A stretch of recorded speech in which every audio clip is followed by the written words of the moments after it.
Muy buenas tardes a todas las personas que a esta hora, 6 de la tarde, hora mesoamericana, están acompañándonos en esta que es la cuarta jornada de la Cátedra Libre Federico Paredes Umaña, Arqueología Social e Interculturalidad. Les damos la bienvenida en esta tarde en la que compartiremos una experiencia muy enriquecedora de diálogo con el Tamashtiani y Tata Alex Tepas Lapas.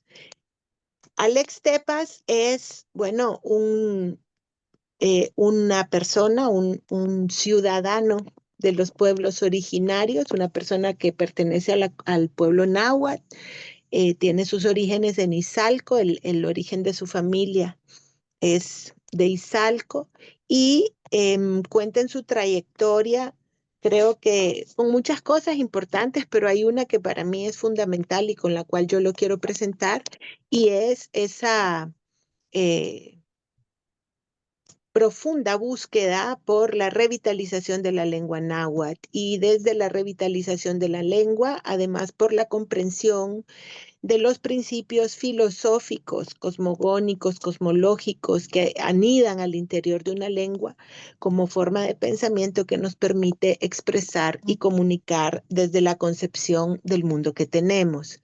Es por eso que hoy nos sentimos muy honrados y muy agradecidos de contar con la presencia aquí de Alex Tepas, quien es además de ser fundador de la iniciativa Portadores del Náhuatl, que ya lleva, bueno, no sé, montón de gente formada, ¿verdad? Más de una década de formación sólida, de construcción metodológica, además.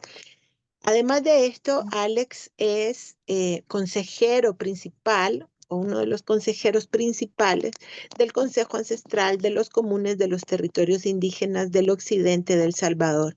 Y creemos que es muy importante esta plática, en primer lugar, porque no podemos, y lo sabemos perfectamente bien, y ha sido la apuesta también de la asociación, fue la apuesta del doctor Paredes también, no podemos construir el presente de espaldas al pasado y no darle la espalda al pasado, o sea, más bien da, ponernos de cara al pasado significa también en el presente ponernos de cara, de oídos, de panza a nuestras poblaciones originarias para que tengamos la oportunidad de escuchar desde nuestra propia voz como pueblos qué es lo que tenemos que decir. Hemos visto una arqueología que ha estado muy marcada y en El Salvador especialmente, bueno, no sé muy bien si puedo hablar en nombre de todos los países, pero en el caso de El Salvador, sin duda alguna, los grandes investigadores, arqueólogos, fueron casi todos extranjeros,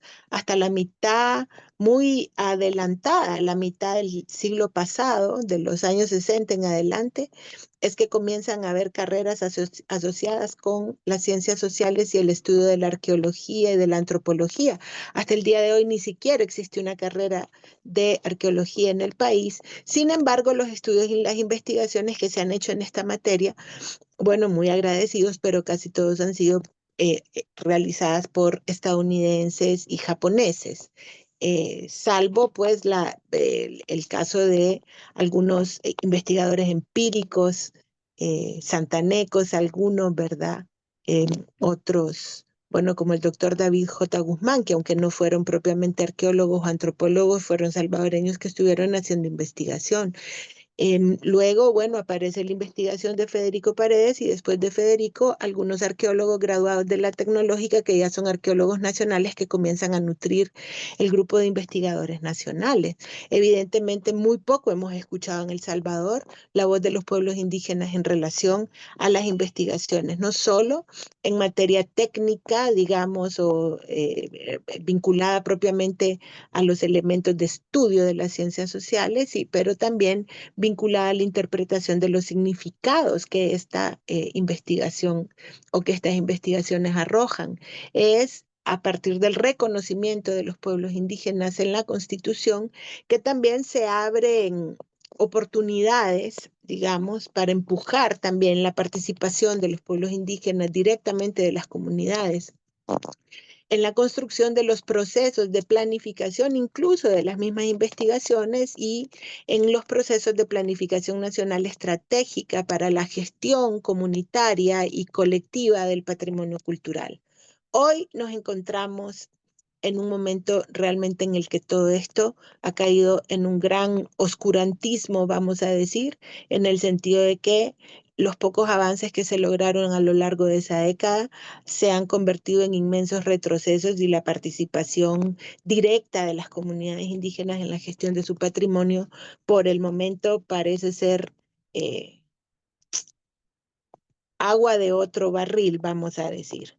Y algo que nos compromete aún más, ¿no? A mostrar la presencia y a seguir en este camino de construir espacios de diálogo con los gobiernos locales, regionales, con el gobierno nacional, pero sobre todo con nuestras comunidades y con nuestra población, que es la verdadera soberana y la verdadera, digamos, heredera de este patrimonio cultural que en El Salvador, pues, tal y como lo demuestran las cabezas de jaguar, es un patrimonio no solo salvadoreño, sino que es un patrimonio mesoamericano en cuanto que este territorio contribuyó al desarrollo de la gran civilización mesoamericana. Entonces, con esta introducción un poco larga, pero quiero dejar la palabra a nuestro hermano querido, amigo y consejero también, Alex Tepas Lapa, quien hoy nos comparte esta conversación sobre la arqueología y los grandes retos éticos que tiene frente a la realidad actual salvadoreña. Adelante, Alex, bienvenido, muchísimas gracias por estar con nosotros. Bien, gracias Tania y un saludo a todos los que nos están acompañando y los que vienen en camino también para unirse a esta plática y esta conversación. Y bueno, queremos aclarar que esta, como decía Tania, es una versión, es una mirada, podemos decir, podemos decirlo así, desde el vientre, desde el interior o desde el corazón, para decirlo de la mejor manera, desde el corazón de los pueblos originarios. Quizás hemos tenido versiones sociales, versiones académicas acerca del tema de la arqueología en El Salvador, pero nunca los pueblos indígenas han tomado ese papel de ser protagonistas en este tema, o al menos tener ellos una posición o una mirada, como lo podemos ver en este tema. Así es de que en este momento voy a proyectar para que hablemos, conversemos un poco sobre este tema. La dinámica que quiero que hagamos es que la siguiente, voy a hacer la ponencia, voy a tratar de ir lo más rápido posible. Y si nos acompañan aquí académicos, investigadores o amigos, al final pueden hacer sus preguntas, toman nota de algunas dudas, algunas preguntas, algunas inquietudes y bueno, las pueden escribir también en el chat. Tania va a estar apoyándome ahí, tomar nota o en verificar lo que ustedes digan. Y al final vamos a conversar todos sobre este tema muy bonito. Así que voy a presentarles el live, pero de que lo vean todos muy bien. Bienvenido a todos los que están. Aquí veo Mario Pablo, a Martín Cruz Sánchez y a todos los que, René Francisco, y todos los demás que se vayan uniendo a esta reunión, pues sean todos muy bienvenidos. Como les decía, Ana Umaña, bienvenida. Quiero que lo veamos un poco desde la mirada más profunda y quizás estamos acostumbrados a que nos expongan este tema desde la parte muy académica. Ahora van a escuchar el pensamiento y la valoración que tenemos los pueblos originarios desde nuestra propia mirada y desde nuestra propia visión. Así de que vamos a empezar hablando de los inicios de la arqueología en El Salvador. Es un tema que quizás poco más que todo para los pueblos originarios, y muchos desconocemos cómo fueron los inicios de la arqueología en El Salvador. Cabe destacar que la arqueología en El Salvador se fundamenta después del proceso, y vamos a decirlo claro, porque nosotros los pueblos originarios así hablamos, el proceso de la falsa independencia. Después de ello es que nace la arqueología en El Salvador para los pueblos nativos originarios. Asimismo, hay que aclarar que los elementos arqueológicos antes de ello eran vistos como materiales de extracción para comercio de antigüedades. Antes y durante los inicios del campo de estudio de la arqueología en nuestros territorios ancestrales, eran vistos como sitios destinados para explotarlos o para los exploradores extranjeros. En la arqueología histórica registra que las primeras exploraciones en la búsqueda de sitios arqueológicos en El Salvador fueron hechas a cabo por extranjeros hacia mediados del siglo XIX, por personajes como Sequier, y luego en la década de 1860 por Abel, Burburg, Bayore y Samper, Flower en 1995. Sin embargo, esta década de 1880 se emprenden las exploraciones por parte de los intelectuales salvadoreños. O sea que hasta 1880 es que ya entra el protagonismo de algunos personajes salvadoreños. Ya en 1833 se tienen las primeras colecciones de hallazgos en los sitios explorados. ¿Y qué pasa cuando se tienen los hallazgos? Hay una necesidad de crear un lugar donde resguardarlos, y se crea el Museo Nacional para resguardo y exhibición de los vestigios encontrados. Y es entonces en ese momento donde el Estado comienza a pensar. ¿Cómo piensa el Estado? Que la riqueza arqueológica ya son bienes del Estado. Desde allí viene ese pensamiento. Y que no son de las comunidades originarias ni de los pueblos, sino que ya es una propiedad del Estado, hasta el grado de legislar. Entonces el Estado comienza a legislar prohibiendo la extracción y el comercio de antigüedades y otros objetos arqueológicos fuera del país. Así es como inicia la arqueología en El Salvador, del año 1800 hasta el año de 1800, hasta el año de 1883, cuando se empieza a legislar para evitar el comercio de las piezas arqueológicas. Bueno, continuando, queremos renombrar un listado de los arqueólogos, de los arqueólogos destacados en la historia. Aquí tenemos arqueólogos que comenzaron la exploración en El Salvador, y tenemos a John George. En 1805 nació él, es de origen inglés, y Frederick Catherwood. Ellos fueron los primeros exploradores en el año de 1800 en adelante aquí en El Salvador. Como segundo tenemos a Santiago Barberena, que era de origen guatemalteco y salvadoreño. A continuación, Antonio Sol, salvadoreño. La lista le sigue por Stanley Voss, que era de origen estadounidense. Wolfgang Haberland, los nombres un poco extraviados para pronunciarlos, ¿verdad? Porque ellos eran extranjeros. Este era de origen alemán. El sexto, Robert Scharer, era un arqueólogo estadounidense. Payson Schiff, también arqueólogo de Estados Unidos. Y como número octavo tenemos también en la lista de los arqueólogos destacados al doctor Federico Paredes Umaña, salvadoreño. Luego mencionamos a Paul Amaroli, de Estados Unidos.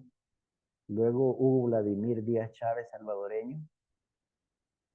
Luego tenemos a Heriberto Erquicia, salvadoreño. Luego tenemos a Marlon Vladimir Escamilla, también salvadoreño. Tenemos de último una mujer, que Karen Bru, de Estados Unidos. Todos ellos han sido arqueólogos o que han contribuido a la arqueología en El Salvador de alguna manera. Al final vamos a leer una remembranza de cada uno de ellos, quienes han contribuido y en qué áreas han contribuido a la arqueología en El Salvador. Para continuar, tenemos que destacar que la arqueología también tiene diferentes tipos, diferentes ramas. En general, la arqueología de El Salvador está históricamente centrada en los restos de civilizaciones prehispánicas, la época colonial y la disciplina que ha evolucionado y hace enfoques más integrales, donde se busca conocer la diversidad también de la arqueología de paisajes a través de lo cultural y lo natural que posee nuestro país. Ahí tenemos la arqueología prehispánica, que estudia las culturas indígenas, como los nahuas, a través de sitios como Cihuatán, Tazumal y Joya de Serén. Tenemos también la arqueología histórica, que analiza vestigios de la época colonial, como iglesias, fortificaciones y las interacciones entre indígenas y colonizadores. Tenemos una arqueología de paisajes, que examina la relación entre los asentamientos humanos y el entorno natural, especialmente en la agricultura prehispánica.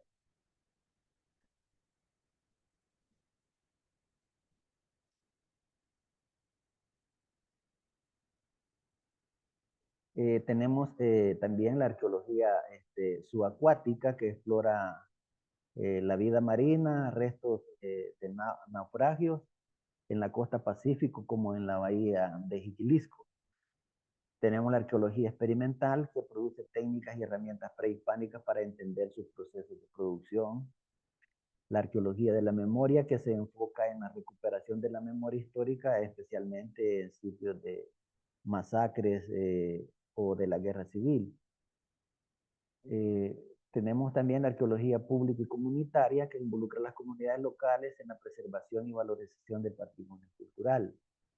La arqueología forense, que se utiliza en la identificación de restos humanos para investigaciones legales, como casos de desapariciones o violencia. Y tenemos la última, que es la arqueología de contratos, que es una práctica arqueológica realizada para cumplir con requisitos legales en procesos de construcción, donde los arqueólogos son contratados para evaluar y proteger el patrimonio cultural antes de que se realicen obras, aunque a menudo está influenciada por intereses económicos. Esta es el resumen de los tipos de arqueología que podemos enumerar. Bueno, después de ver lo que son los tipos de arqueología, vamos a hablar de las colecciones privadas de piezas arqueológicas. Aquí en El Salvador poco se sabe de eso también, pero también nosotros, algunos líderes indígenas, hemos tenido acceso a investigaciones, a información, y sabemos cómo han funcionado las colecciones privadas de piezas arqueológicas en El Salvador. Que las colecciones de piezas arqueológicas son un conjunto de objetos y artefactos de valor histórico y cultural, que esos están en manos de individuos, instituciones o empresas, en lugar de ser parte de los fondos públicos o de museos estatales o de los gobiernos indígenas. Estas piezas están en manos de entes particulares. Y estas piezas pueden incluir cerámica, herramientas, esculturas, restos humanos y otros elementos encontrados dentro de sitios arqueológicos. En muchos casos, estas colecciones privadas surgen de adquisiciones legales, bueno, y algunas no tan ilegales, ¿no? Que algunas son utilizadas para su posesión y otros con fines comerciales, que algunas veces han generado controversias y se ha legislado en algunos momentos para ello, ¿verdad? Las controversias que tienen esto y que tenemos en las colecciones de piezas privadas es que especialmente las piezas que han sido extraídas de manera ilegal o sin el consentimiento de las comunidades o autoridades indígenas, porque ellos tienen el derecho preexistente o pertinente. Las colecciones privadas, cuando no están debidamente reguladas, pueden contribuir al saqueo muchas veces o al tráfico, y ello dificulta la conservación del patrimonio cultural, el acceso a investigaciones científicas ilegítimas y a la preservación también de la conexión con la memoria histórica de los pueblos. Entonces, esto podemos hablar en el tema de las colecciones privadas de piezas arqueológicas. Y hago un paréntesis. Generalmente las colecciones de piezas arqueológicas no están en manos de los pueblos indígenas ni de organizaciones indígenas. Muchas veces están en manos de gente adinerada, de gente de renombre en el país, de gente millonaria. Son los que tienen las colecciones privadas de nuestras piezas arqueológicas históricas en el país.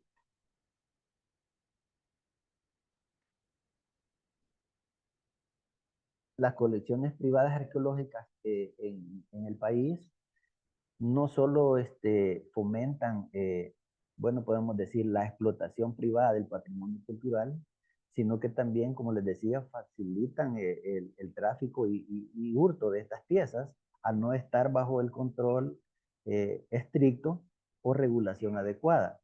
Estas colecciones pueden convertirse a menudo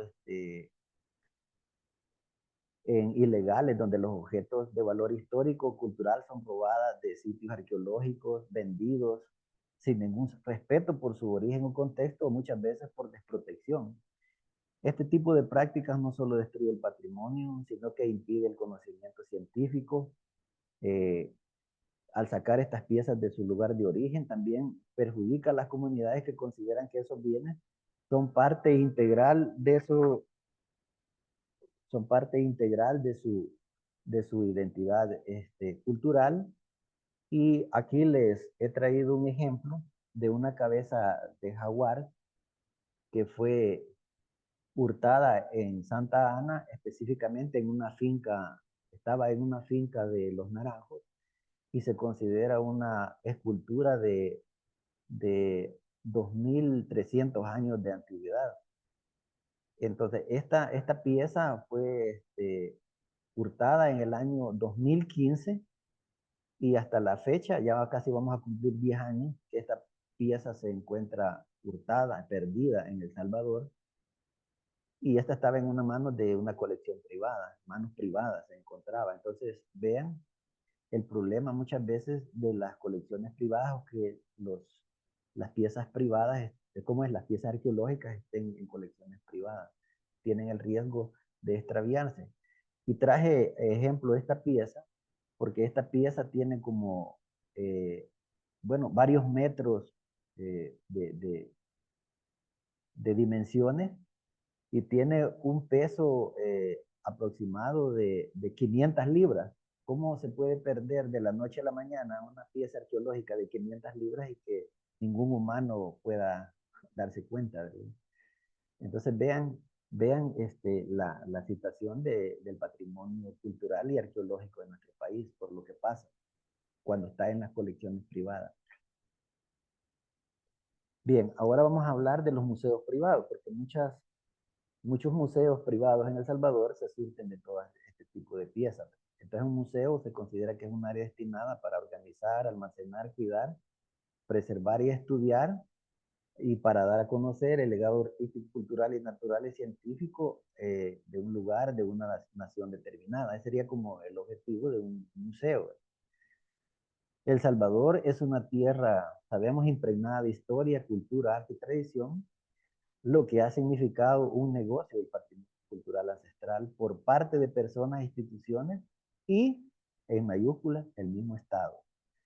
Entonces, esto lo queremos traer, la parte de los museos también privados.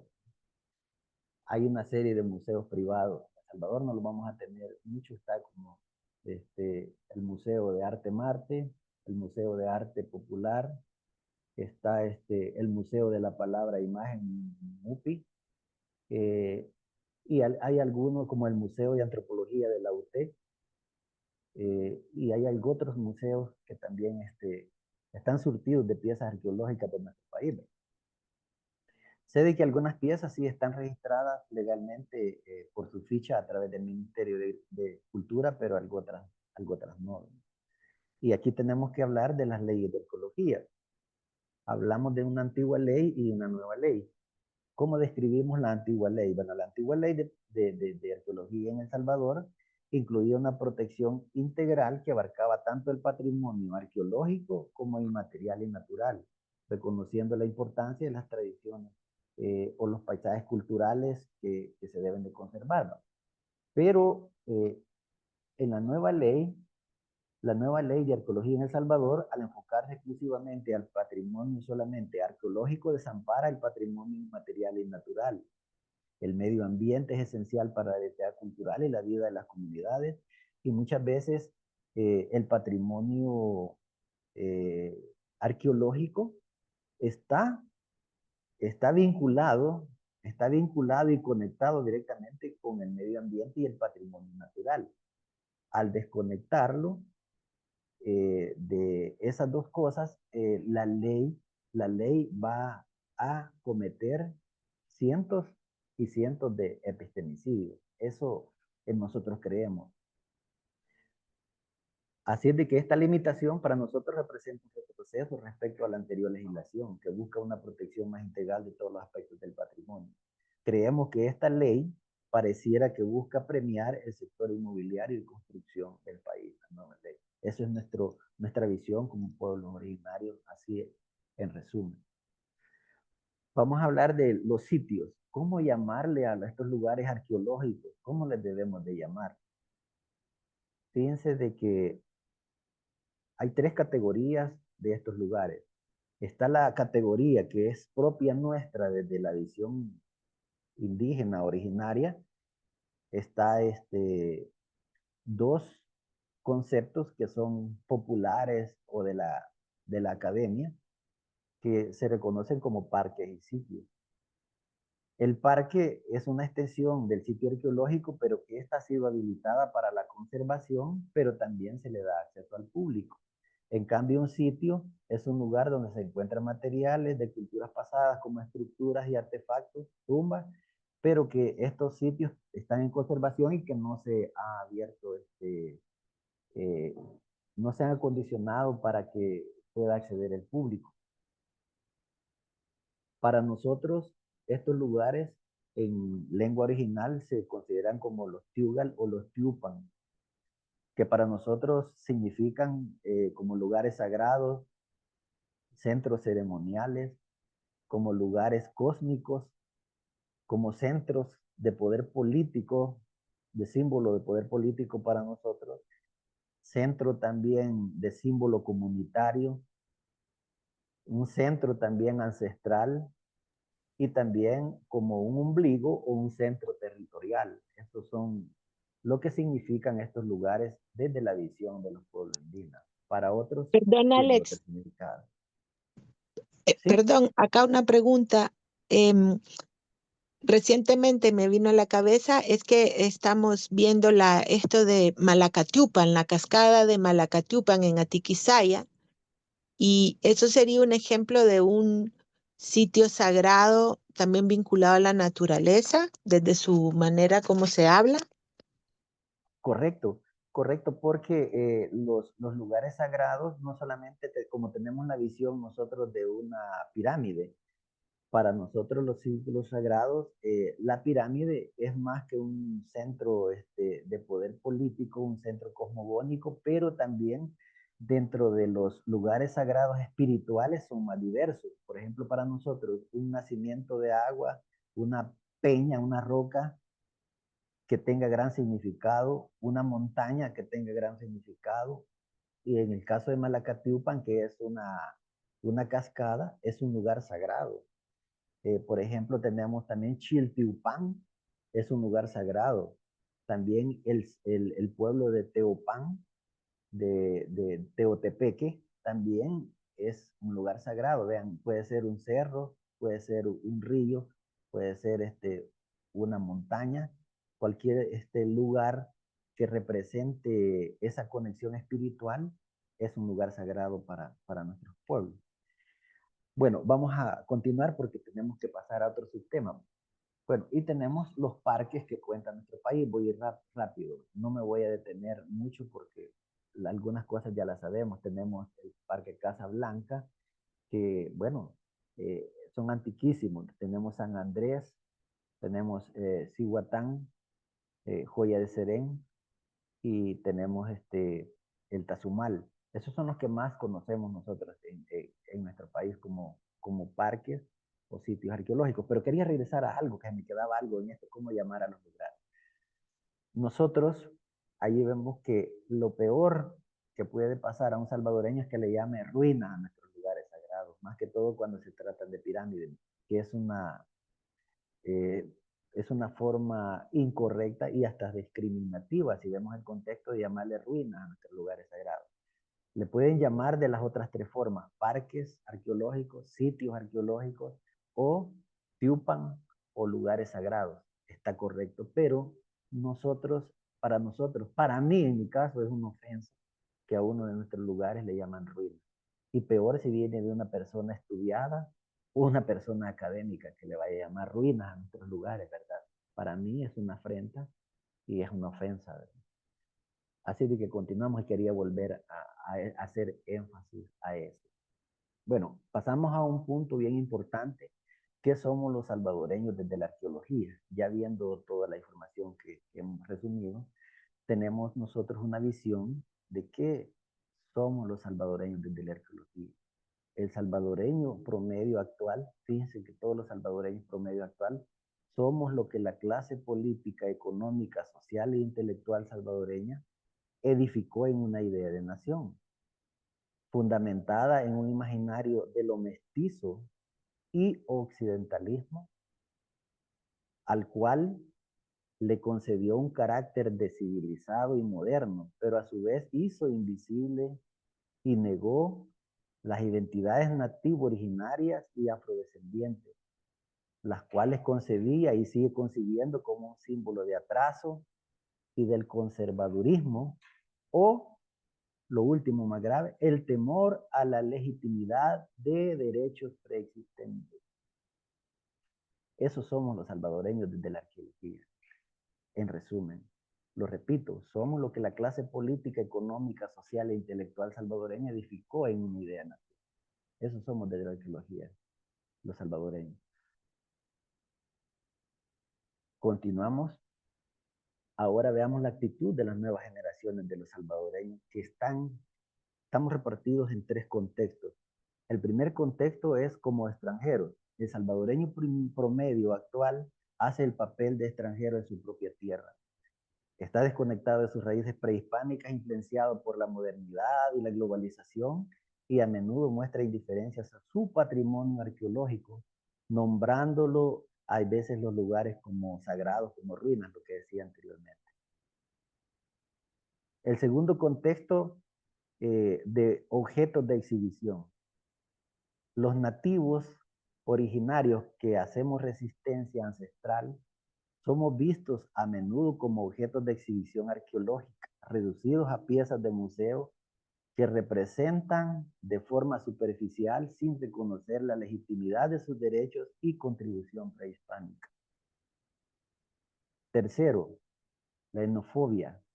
El salvadoreño promedio, debido al racismo y la discriminación heredada de los colonizadores, más el modelo de nación racista actualmente, adoptó la etnofobia, rechazando y marginando las raíces ancestrales de su propio pueblo, hasta el punto de satanizar y temer a las piezas y hallazgos arqueológicos que representan su verdadero legado cultural. Esa es la actitud que tenemos ahora de las nuevas generaciones en una evaluación arqueológica. Bueno, continuamos con el siguiente tema y vemos algunas universidades que han formado arqueólogos en El Salvador. La más que conocemos son la Universidad de El Salvador y la Universidad Tecnológica. Han sido instituciones que han formado arqueólogos profesionales. Sin embargo, resulta contradictorio que desde el año 2015 la Universidad Tecnológica decidiera cerrar la carrera de arqueología, pese a contar con un museo propio de antropología y haber jugado un papel histórico en la formación de especialistas en este campo. Actualmente solo se ofrece la carrera de antropología, dejando un vacío significativo en la enseñanza de esta disciplina. A lo largo de los años, egresados y empleados actuales, de la UTEC han ejercido una notable influencia en el ámbito cultural y en las políticas estatales de la cultura de El Salvador. desde que el Ministerio de Cultura era Secretaría de Cultura y figuras claves como secretarios y titulares, e incluso la primera ministra de Cultura de esta cartera fueron formados y han estado en esta universidad. Esta conexión pone en evidencia una relación constante entre la UTEC y el manejo del patrimonio cultural del país. Pero el cierre de la carrera de arqueología en la UTEC deja más preguntas que respuestas sobre las dinámicas del poder cultural, las relaciones económicas y su impacto en la ecología versus las raíces prehispánicas de El Salvador. Bueno, esa es la mirada que tenemos nosotros de los pueblos indígenas. Ahora entramos a una parte de esta charla que es el componente ético. Y vamos a iniciar con esta frase de Jean-Jacques Rousseau.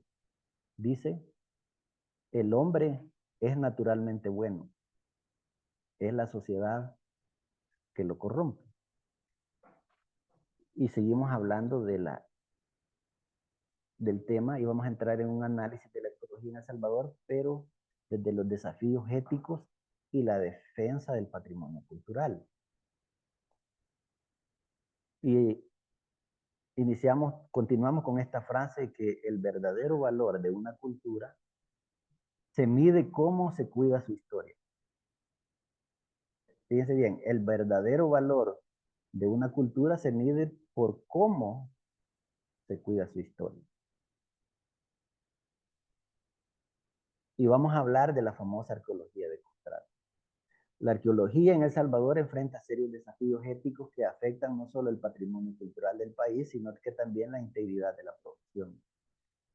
La arqueología de contratos ha expuesto profundas contradicciones dentro de la práctica arqueológica, revelando cómo algunos profesionales, universidades y entidades gubernamentales priorizan intereses económicos sobre la preservación del legado ancestral. Este análisis aborda el impacto de la arqueología de contratos y la urgencia de un cambio ético en la profesión. Con esto tampoco queremos señalar que todos los arqueólogos eh, tienen señalamientos éticos o que ellos han contribuido a el manejo de ciertas políticas sobre la arqueología en El Salvador. Porque también tenemos buenos arqueólogos y vamos a hablar del legado de todos ellos también. Y no queremos también de que se piense de que estamos señalando, sino que estamos evaluando el tema en todo su entorno, en todo su cuerpo, en todo su esplendor. Aquí tenemos el otro tema, profesionales, su ética y el juicio de la historia, que existe una creciente preocupación por la falta de ética de algunos arqueólogos cuya participación en decisiones favorecen a empresas desarrolladoras y los que se convierten en cómplices de la degradación del patrimonio milenario. Pero no seremos nosotros, sino que la historia que los juzgará a estos profesionales, no solo por sus acciones, sino por la atracción a los principios de su campo y el daño irreparable que ha causado la cultura en memoria de los pueblos originarios. Y allí vemos muchas evidencias de casos recientes de la arqueología.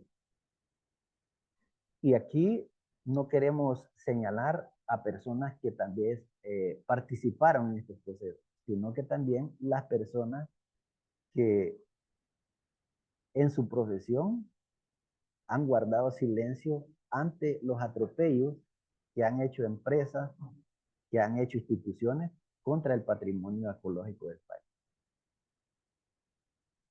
Aquí están las contradicciones y dobles discursos de la arqueología. Muchos arqueólogos han adoptado un doble discurso presentando ponencias y discursos sobre la preservación cultural, mientras sus informes técnicos favorecen a la ejecución de proyectos destructivos. Estas contradicciones reflejan una crisis ética en la profesión, donde las acciones de algunos contradicen con los principios que públicamente promueven. La falta de coherencia y compromiso real socava la credibilidad del campo arqueológico tradicional y la confianza dentro de la sociedad. ¿A qué llegamos con todo esto? Al epistemicidio cultural y complejidad en la descripción. Los arqueólogos y funcionarios de cultura que firman resoluciones y autorizaciones para proyectos sin la valoración de las autoridades, de los consejos indígenas, comunidades indígenas dentro de los territorios, y que dañan sitios culturales, están contribuyendo efectivamente a epistemicidio, provocando la pérdida de conocimientos ancestrales y la desaparición de vestigios irreparables de la historia de los pueblos originarios. Y estos actos no solo constituyen el epistemicidio, sino que afectan a las generaciones presentes y también privan a futuras generaciones del derecho a conocer a su propia historia. Eso es lo que nosotros valoramos y lo que nosotros pensamos. Pero nosotros creemos también en mecanismos alternos que pueden ayudar a aliviar el daño y aliviar el mal. Y hasta la OIT contempla las consultas libres, previas e informadas de las comunidades originarias y de los territorios.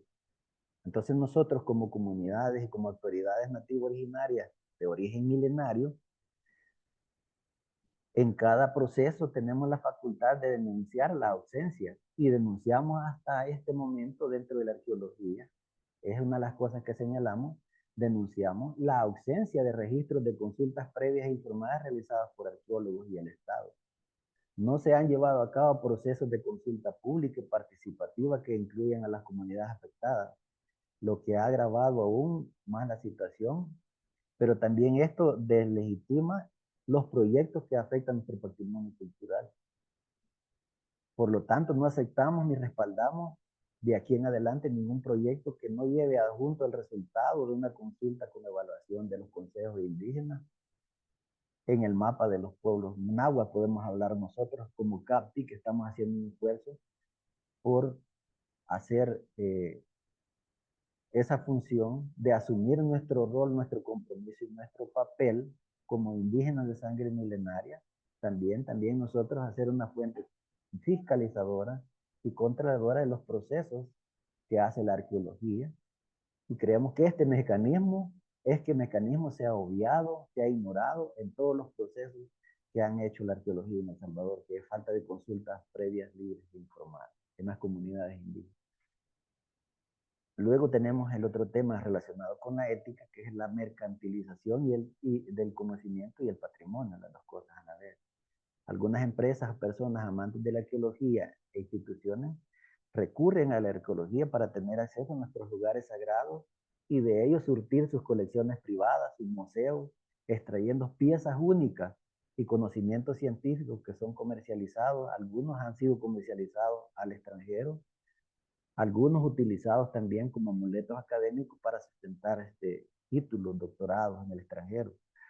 Este enfoque mercantilista desvirtúa el propósito de la arqueología, que debería ser la preservación y la comprensión del patrimonio cultural, y no un medio para la acumulación de capital o prestigio académico. No está mal, no está mal lo del prestigio académico y lo de conservar ciertas piezas, porque sabemos de que conservar una pieza necesita de asesoría técnica, de técnicas, de inversión de recursos. Creemos, estamos conscientes en eso.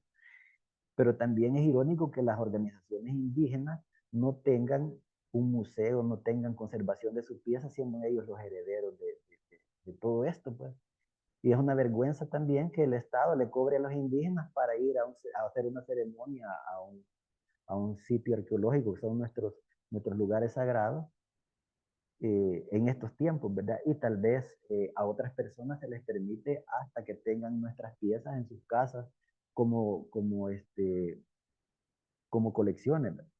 Entonces todo esto es lo que nosotros criticamos y en el sentido de que los extremos, porque el prestigio académico está bien, siempre y cuando el conocimiento no se vaya a vender a universidades o a organizaciones extranjeras, cuando se extrae esa información, ese bien, ese conocimiento, y en los territorios no queda nada. La revalorización debiese ser con la ética, es que ese conocimiento se valide para el prestigio académico, pero que se devuelva a las comunidades, porque las comunidades tienen el derecho preexistente de conservarlo junto con su territorio.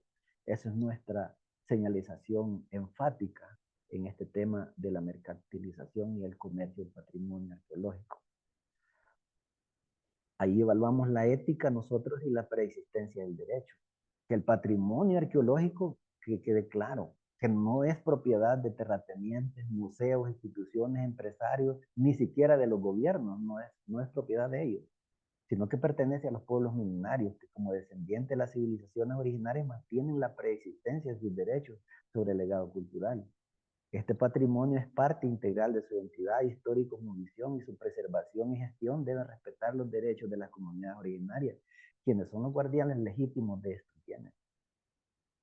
Pero, como les decía, se construyó un Estado que deslegitima y le tiene temor a la preexistencia de estos derechos. Le tiene miedo a la preexistencia, que se hable de la legitimidad y la preexistencia del derecho originario. Pero nosotros hoy estamos resurgiendo, estamos retomando nuestro derecho y lo estamos diciendo que nosotros tenemos la preexistencia de ese derecho y que se nos niega ese derecho. Entonces el Estado cae en un Estado y sigue, mientras no se refunde un Estado con esa visión, el Estado siempre sigue siendo violador y suspende los derechos ancestrales. Ahora veamos cuáles son los desafíos ya para ir aterrizando, los desafíos que enfrentaría la arqueología o que enfrenta la arqueología desde el contexto de la perspectiva de la sociedad. En resumen, sería la etnofobia y la desconexión cultural, que la mayoría de los salvadoreños han adoptado una actitud de indiferencia a su patrimonio arqueológico, influenciados por un modelo de nación occidental que margina la raíz ancestral. Ahí está el primer desafío. El segundo desafío desde la perspectiva social sería la mercantilización del patrimonio. El patrimonio arqueológico ha sido reducido a un bien de consumo, facilitando el saqueo y la comercialización de piezas que deberían preservarse para el conocimiento y beneficio colectivo. Otro es la falta de participación comunitaria. La arqueología ha sido vista como una disciplina externa con poca inclusión de las comunidades locales en la preservación y valorización del patrimonio. Los otros desafíos desde la perspectiva histórica. Tenemos el colonialismo arqueológico. Los primeros estudios arqueológicos en El Salvador fueron realizados por exploradores extranjeros, lo que dejó fuera las narrativas locales y los sabedores ancestrales. Es un desafío desde la historia. Otro desafío desde la historia es la legislación insuficiente. La actual ley de arqueología se enfoca exclusivamente, como les decía, en patrimonio material, dejando desprotegido el patrimonio material y natural, esencial para la identidad cultural. Otro desafío es la arqueología, como les decía, de contratos junto a la ética profesional. Ahí hay una línea muy delgada entre los contratos y la ética profesional, porque hoy la nueva ley de arqueología lo que trata es fomentar la construcción y eso de la construcción y el desarrollo lo que trae es un montón de epistemicidios, ¿verdad? Y es fácil de corromper, es fácil de violar los principios éticos profesionales en los contratos, en la arqueología de contratos. Entonces la práctica de arqueología de contratos ha priorizado interés económico y el desarrollo sobre la preservación histórica, lo que pone en riesgo a los vestigios únicos y responsables. Estos vestigios muchas veces ya no son recuperables. ¿Verdad? Entonces, esos son los desafíos desde la historia. Ahora, lo último son los desafíos desde la perspectiva de los pueblos nativos originarios. También tenemos otros desafíos. Y una es la negación de derechos preexistentes. El Estado y las instituciones culturales han ignorado los derechos milenarios de los pueblos originarios sobre su patrimonio arqueológico. Otro desafío es la falta de consultas previas. Lo que les decía, los proyectos arqueológicos de desarrollo carecen de procesos de consulta previa, lo que viola los derechos de las comunidades afectadas y, lo peor, deslegitima las intervenciones. En un futuro, nosotros podemos hacer los reclamos y deslegitimar un, un edicto o una certificación arqueológico profesional solo por no tener la consulta previa de nosotros, por lo ordinario, porque tenemos los derechos preexistentes. Y eso puede pasar. Otro desafío que tenemos los pueblos nativos es la reducción de los nativos a objetos de exhibición. Los pueblos originarios somos representados como piezas de museo sin reconocimiento pleno de nuestro rol en la construcción del patrimonio y en la preservación. Entonces, esos serían como los desafíos que tenemos en arqueología. Y hasta aquí termino con mi parte que iba a exponer, y ahora si ustedes tienen preguntas. Muchísimas gracias, Alex. Realmente una ponencia bien interesante, muy concreta y creo que pone el acento sobre los retos que tenemos, tanto las poblaciones originarias, ¿no? Los consejos, los gobiernos ancestrales, que vamos luchando por el respeto de nuestros derechos y también, pues, todo el país, ¿verdad? El país y la profesión. Y creo que es un reto que es muy importante evidenciar a la luz de todas las transformaciones que están habiendo en el ámbito legal e institucional. Así que muchísimas gracias, muy Y interesante. no Y vamos quiero, a dar no la quiero, palabra a Martín. dame un segundo. También no quiero dejar también para que no vean que todo, como dicen, es malo.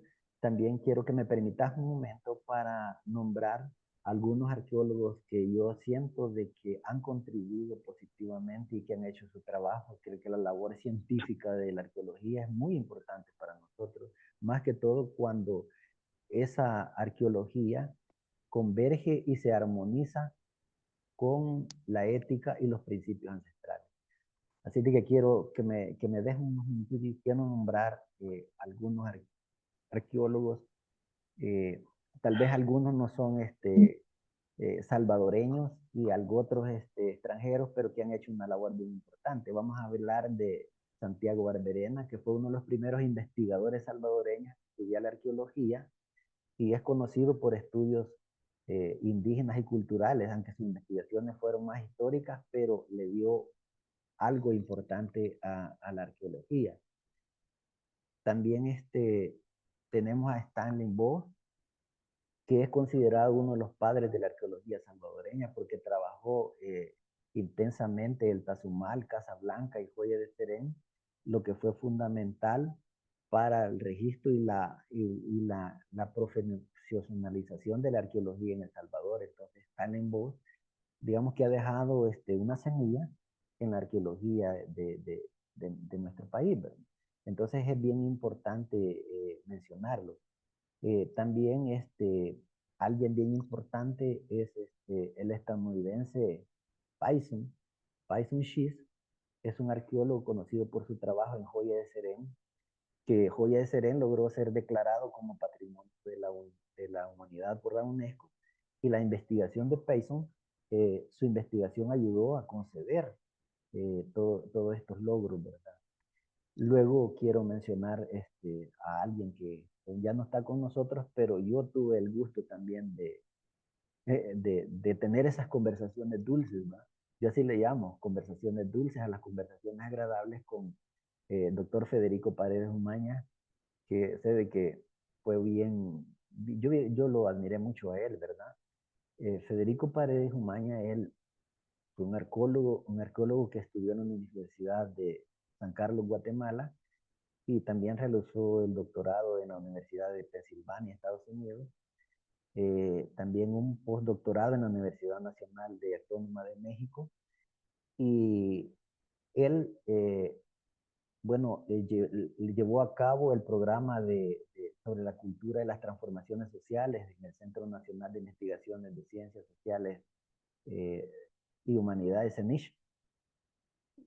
Ha contribuido mucho porque sus investigaciones han estado encaminadas al desarrollo del proyecto arqueológico Cabezas del Jaguar, realizando varios estudios del grupo de monumentos de piedra encontrados en el territorio del occidente de El Salvador.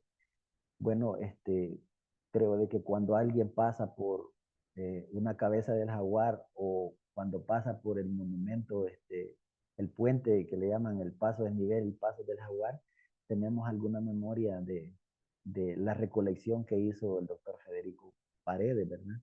quien también fue galardonado por el Premio Nacional de Cultura en el año 2018 por todas las investigaciones del patrimonio cultural y natural hecho en nuestro país. Y así tenemos otras figuras arqueológicas que quiero mencionar, como el Paul Amaroli, que es mi amigo, y él también me ha consultado muchas cosas. Y yo digo que así como con Federico, también con Paul, hemos tenido esas conversaciones dulces de la visión ancestral de los pueblos indígenas. Paul es una persona nacida en Estados Unidos, especializado en arqueología mesoamericana, ha realizado diversas investigaciones en sitios arqueológicos de El Salvador y es miembro fundador de la Fundación Nacional de Arqueología Fundar. En 1996, la asociación no gubernamental que se dedica a conservar y proteger el patrimonio arqueológico de algunos lugares salvadoreños, como que el caso de Cihuatán. Bueno, continuando también otro del que yo tengo, digamos, no sé por qué los arqueólogos siempre se acercan a nosotros, he tenido pláticas dulces, no sé si está por acá o que le cuentan el chisme, fue Hugo Vladimir Díaz Chávez. Yo soy honesto y soy transparente con todos y digo lo que percibo de todas las personas. Él realizó sus estudios de arqueología en la Universidad Tecnológica de El Salvador. Él fue director de arqueología en el Ministerio de Cultura desde el año 2012 hasta el 2020. Bueno, él fue despedido por el actual gobierno, ¿verdad? Y trabaja ahora en el área de arqueología preventiva y académica. Bueno, lo que yo admiro de Hugo es el trabajo con acercamiento hacia la comunidad de su perspectiva teórica, biocultural y de los territorios, él preocupándose por nuestros principios y nuestra filosofía.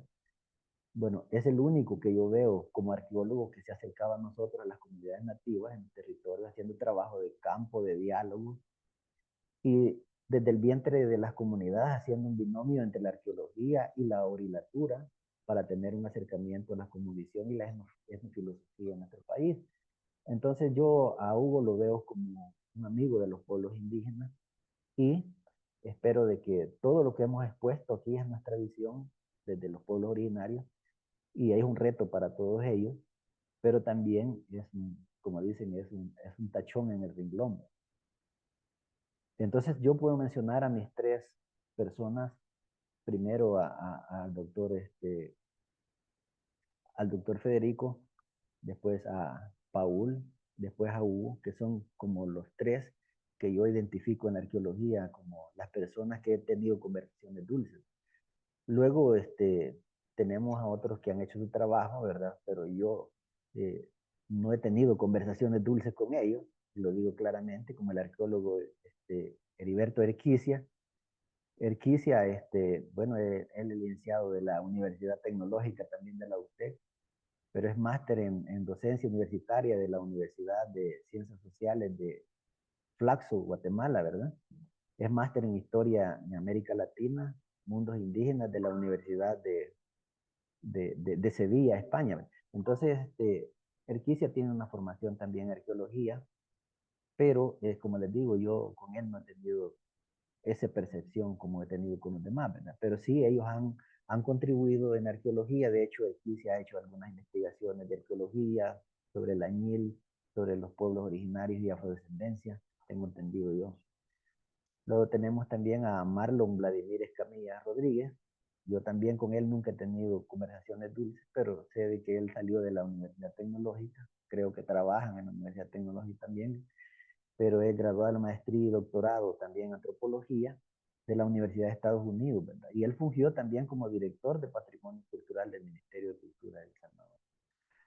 Entonces, bueno, quería, Tania, gracias ahí por interrumpirte, quería hacer una mención de ellos, que nosotros como líderes indígenas también estamos observándolos a ellos y vemos el trabajo también que ellos han realizado desde la arqueología.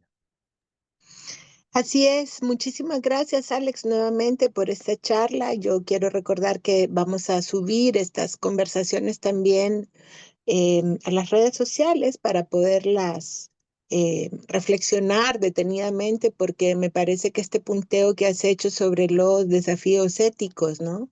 De la arqueología realmente son desafíos éticos no solamente para la profesión arqueológica, sino para toda la población salvadoreña, ¿no? Para todas las personas que quieren comprender y defender su raíz cultural también, ¿no?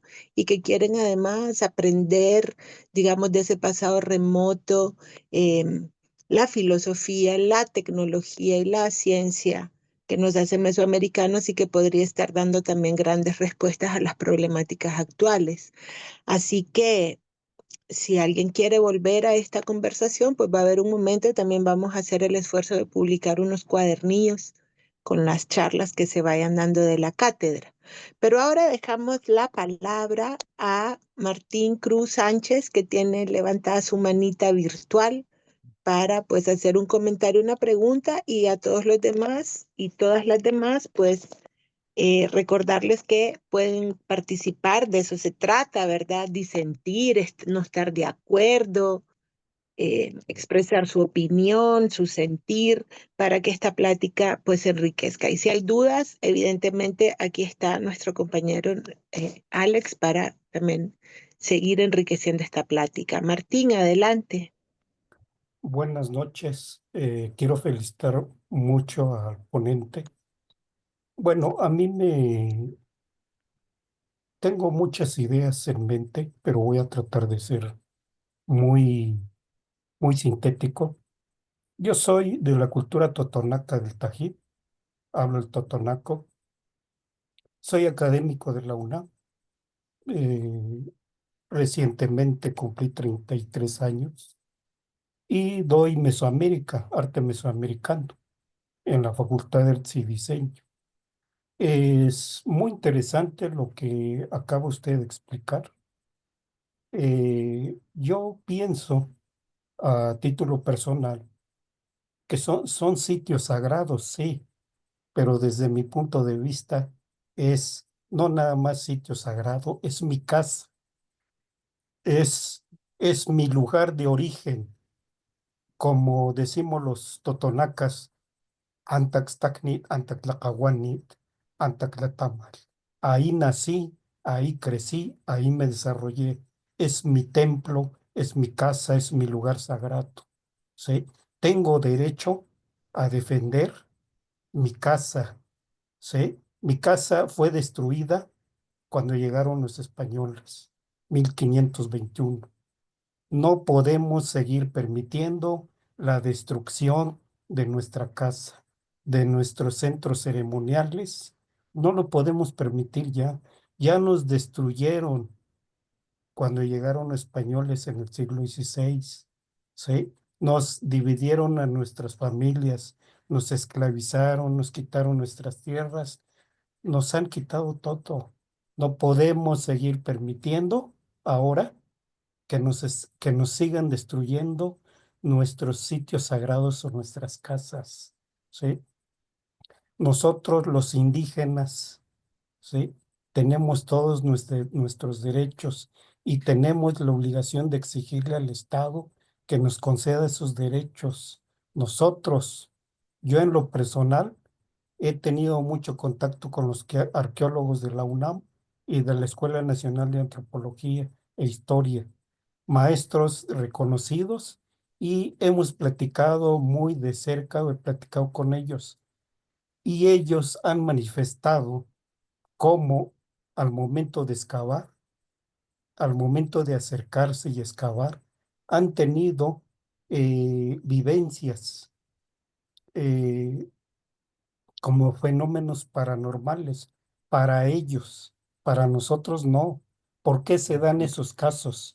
Porque están llegando como en el siglo XVI y se meten como Juan en su casa sin pedir permiso, sin ofrendar, sin respeto, sin nada. Llegan como si nada, como si fueran en su casa.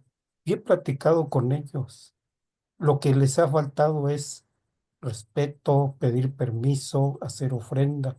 ¿Por qué? Pues porque es nuestra casa, es nuestro lugar sagrado, es un lugar donde están nuestros dioses. A mucha gente se le olvida eso, ¿sí? Siguen repitiendo las mismas actitudes como en el siglo XVI cuando llegaron los españoles. Eso ya no se puede permitir.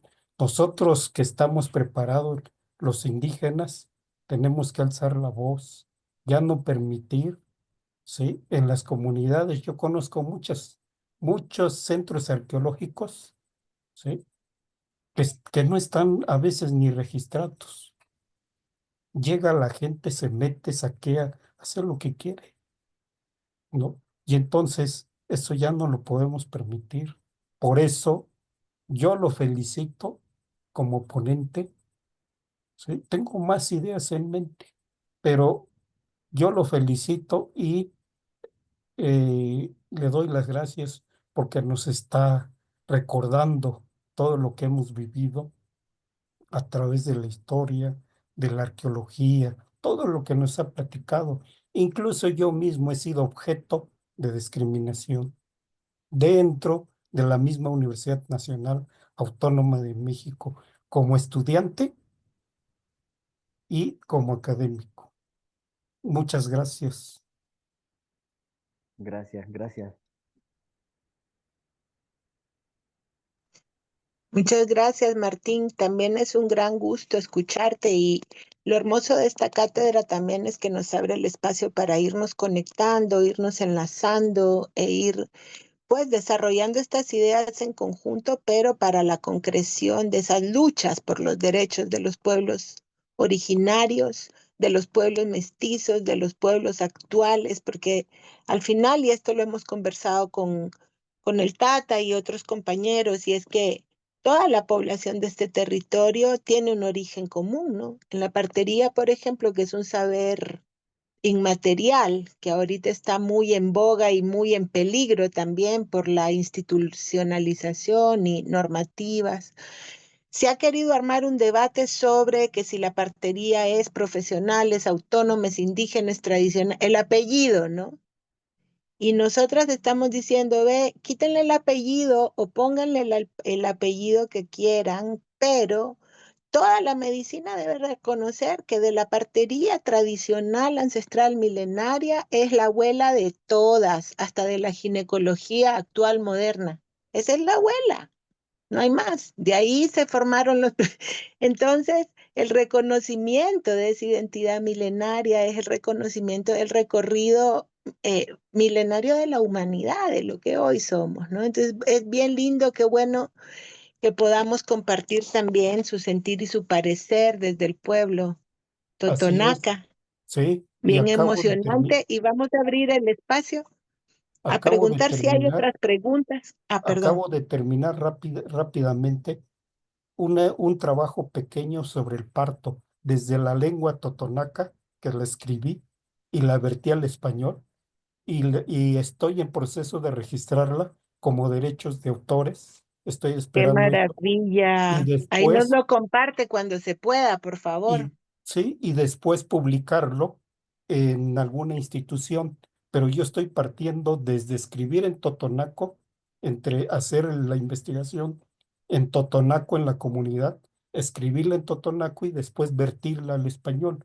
No hace mucho que terminé de escribir en totonaco 9 cuentos. Las escribí en totonaco y las Sí, vertí al eso nos español. comentaba. Y Muchas gracias, entonces, Martín. muchas gracias a ustedes. Vamos a ver si hay alguien más que tenga algún comentario.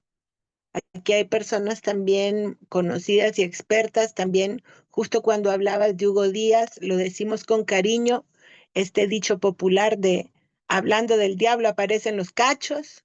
Pues esta vez no fue así, fue hablar del arqueólogo y apareció Hugo.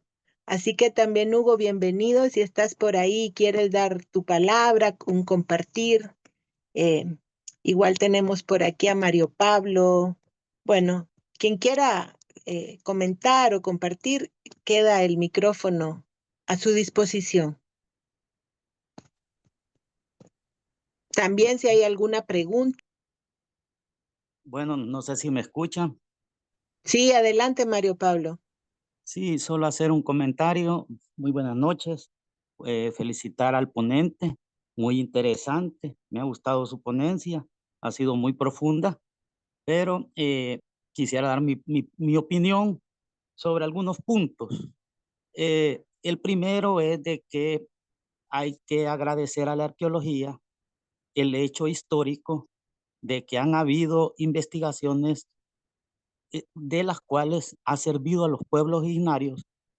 Yo en mi experiencia, que nos ha servido para la reatificación de la comunidad indígena de los Izalcos, de la Alcaldía del Común, investigaciones arqueológicas, en el aspecto de que si no hubiera sido por las investigaciones, no se hubieran encontrado objetos que han demostrado la permanencia de nuestro pueblo a través de los siglos en el territorio y ha certificado ante los estudiosos y académicos que ha existido durante más de 2000 años en el territorio, por lo tanto, es un pueblo originario. O sea, esa certificación es lo que nosotros anhelamos de la arqueología, es lo que nosotros amamos de la arqueología.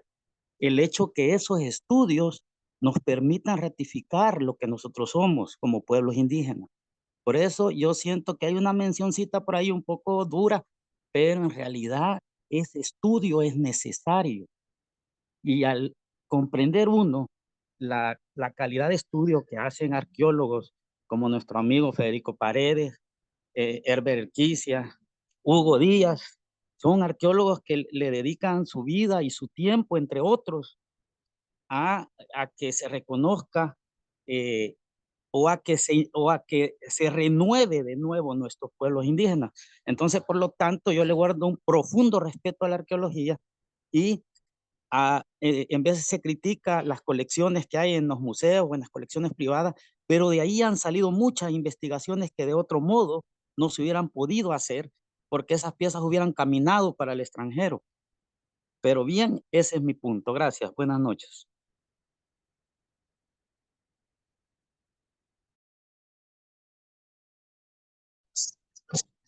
Buenas noches a todos y todas. Buenas noches. Bienvenido, Hugo.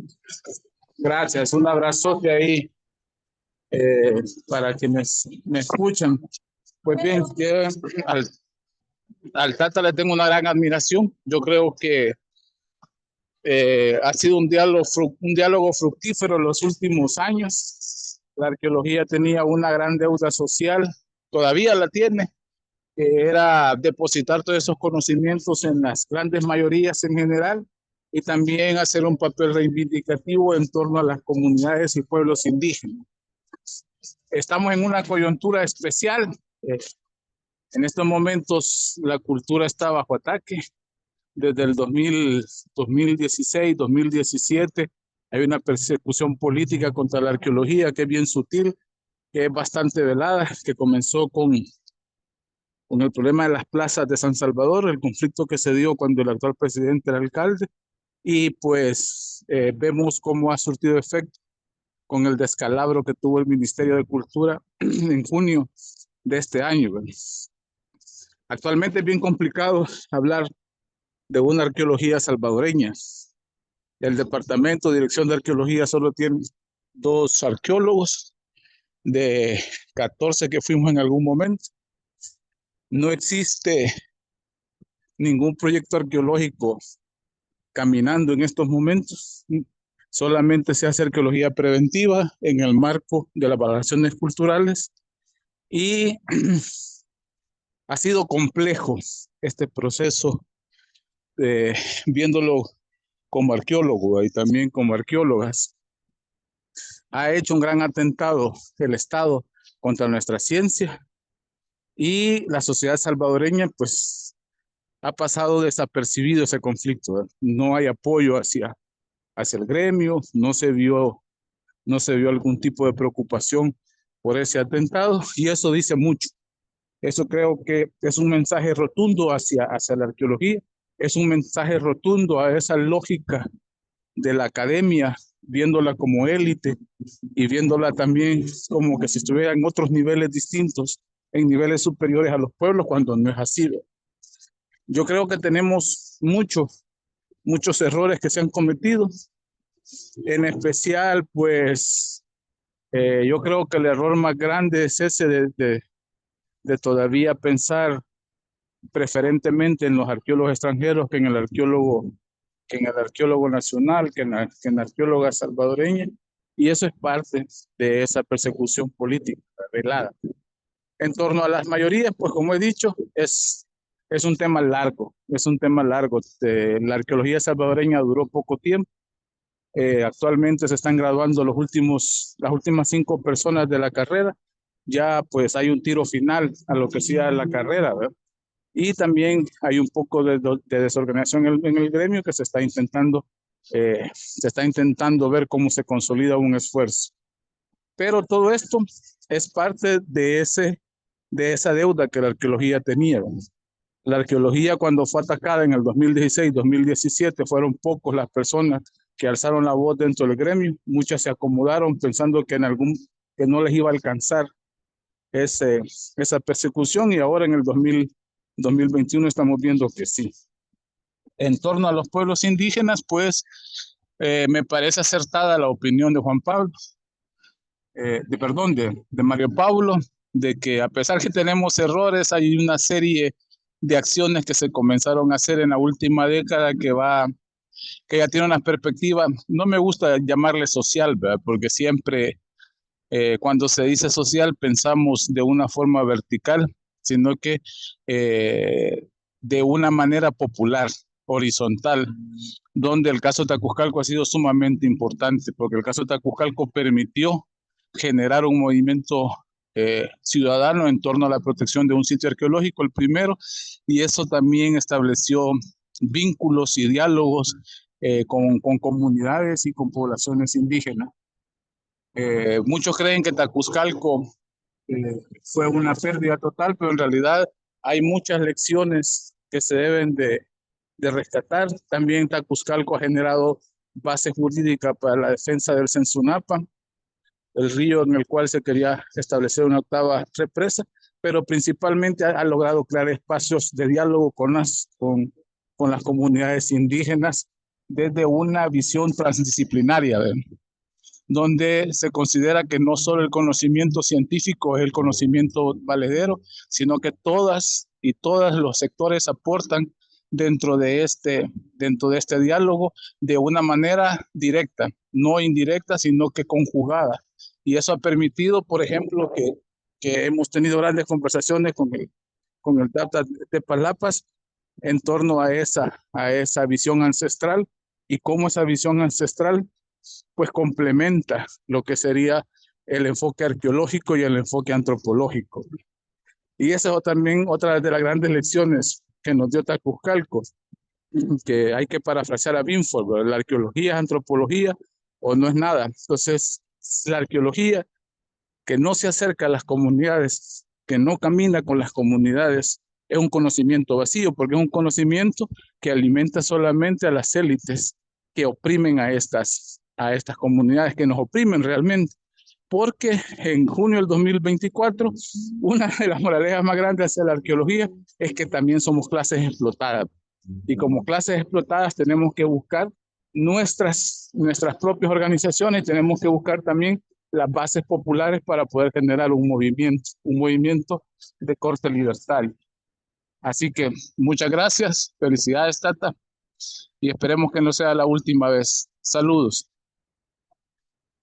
Bien, gracias Hugo. Fíjate de que tú dijiste algo bien importante que yo o sea, es bien importante que tu visión se parte. Yo digo siempre que hemos tenido diálogo, hemos tenido conversaciones dulces, y eso le llama. Tú dijiste algo bien claro, y quiero dejarlo claro para los oyentes y para los que van a ver esto. Nosotros los pueblos indígenas, muchas veces piensan los académicos que no estamos mirándolos, ¿verdad? Y nosotros percibimos eso, ¿verdad? De que la arqueología en El Salvador ha sentado como esa parte. Hay una parte de arqueología, tú dijiste de arqueología solamente teórica. Yo le llamaría como una arqueología de la élite o arqueología light, y siento de que esa se ha desconectado de los territorios y de nosotros, y pienso de que lejos le ha hecho claro, ellos han sustentado ciertas investigaciones técnicas científicas, pero no se han dado cuenta que inmersa en estas investigaciones técnicas científicas, les guste o no les guste, se han cometido, yo diría, no diría uno, sino que diría decenas y decenas de epistemicidios. Y si quieren podemos revisarlo.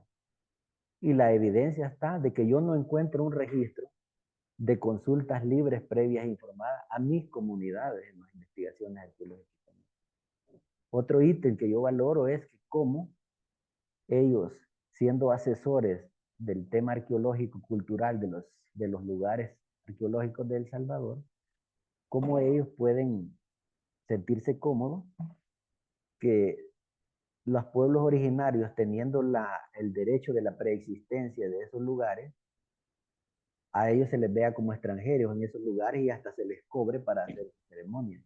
Entonces, nosotros hemos observado eso, de que es como el médico que deja morir al enfermo. Solo con eso quería decirles, estoy un poco duro, pero nosotros sabemos que hay muchos arqueólogos que han dado el todo por el todo y que han hecho esa labor social o con el pueblo, que no han dejado lo ético y lo profesional y la parte de la identidad arraigada en los territorios que somos nosotros. Así de que quería, aclarar esa parte de que es importante señalar. Muchas gracias, Alex. Muchas gracias a todos por sus comentarios.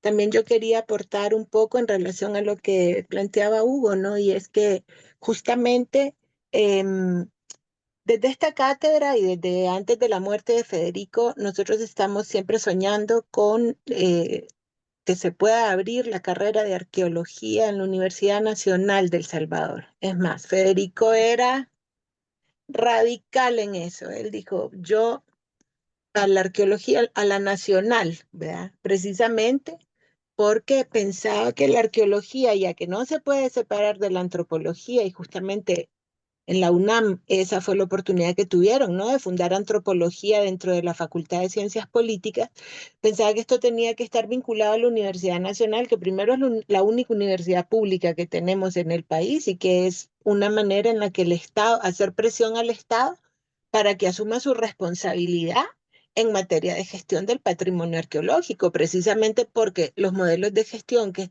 el Estado hasta el día de hoy utiliza son los modelos de gestión y categorías diseñados por Stanley Box en los años 60, si no me equivoco, de Hugo. Entonces es ya, ¿verdad? Es bastante anticuado, no solo es una visión desde afuera, sino que además es ya bastante anticuado, pues que ya ha corrido agua debajo de los puentes y han habido grandes transformaciones en América Latina que requieren verdaderamente que el Estado se plantee una nueva manera de gestionar el patrimonio. Entonces, bueno, nos sentimos muy... Mario Pablo, el sonido de Mario Pablo encendido, ¿verdad? Bueno, pero sí, tu micro, gracias. Entonces, bueno, a mí me deja con mucha esperanza y muchas expectativas esta plática en el sentido de que estamos aún en distintas vertientes caminando por un camino colectivo en el que podemos construir, es decir, también tenemos la oportunidad de construir, ¿no? Y de en este momento generar conciencia y hacer presión, porque el nivel de destrucción del patrimonio cultural que está habiendo en este momento no se veía desde hace muchísimo tiempo, ¿no? Y además, digamos, antes ese era un tipo de destrucción que estaba como bajo de agua, pues en un limbo jurídico, pero ahora incluso las leyes y la institucionalidad está cambiando en función de legitimar o de legalizar esos procesos de destrucción. Entonces tenemos mucho camino por delante, vamos a seguirlo caminando juntas, juntos. Nos acompaña también en esta cátedra y en este momento vale la pena recordarlo, ¿no? La Facultad de Ciencias Políticas con el Centro de Estudios Antropológicos de la UNAM y también la Escuela de Estudios Sociales de la Universidad de El Salvador.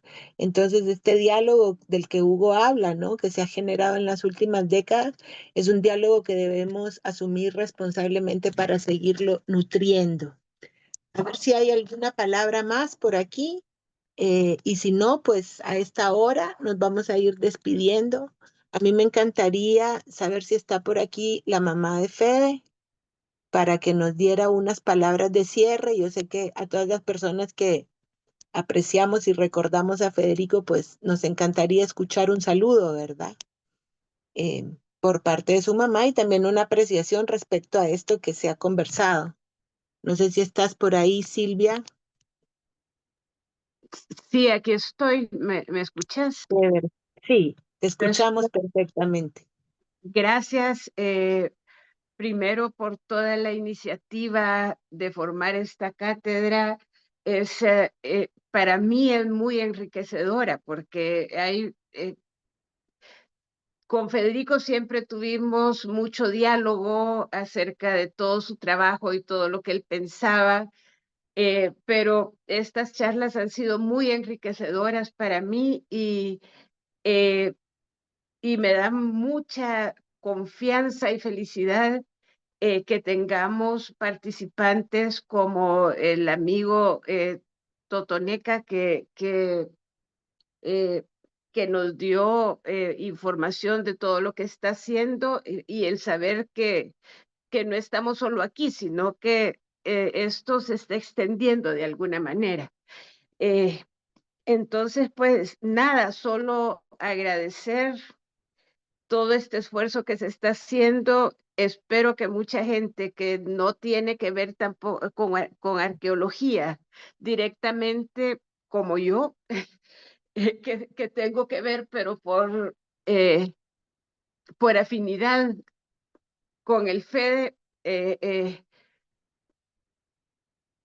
que también lo estemos aprovechando y ampliando nuestros conocimientos, no solo arqueológicos, sino antropológicos, y tener esta oportunidad es muy lindo. Así que muchas gracias y les agradezco tanto a los ponentes como a los organizadores y a toda la gente que está formando parte de esto, participando, aunque sea solo escuchando, pero eso también es participación. Así que muchas gracias y buenas noches para todos. Con estas lindas palabras, entonces, nos vamos a despedir dejando la calidez de ese abrazo, la alegría de seguir compartiendo y recordarles que nos vemos entonces la próxima semana para la siguiente charla y les vamos a estar enviando el enlace. Y por supuesto, un enorme agradecimiento a nuestro querido amigo Tata Alex Tepas Lapa, descendiente orgulloso y fiero del pueblo Izalco, del pueblo náhuatl, que sigue caminando en resistencia. Muchísimas gracias y tengan todos una excelente noche. Abrazo de corazón.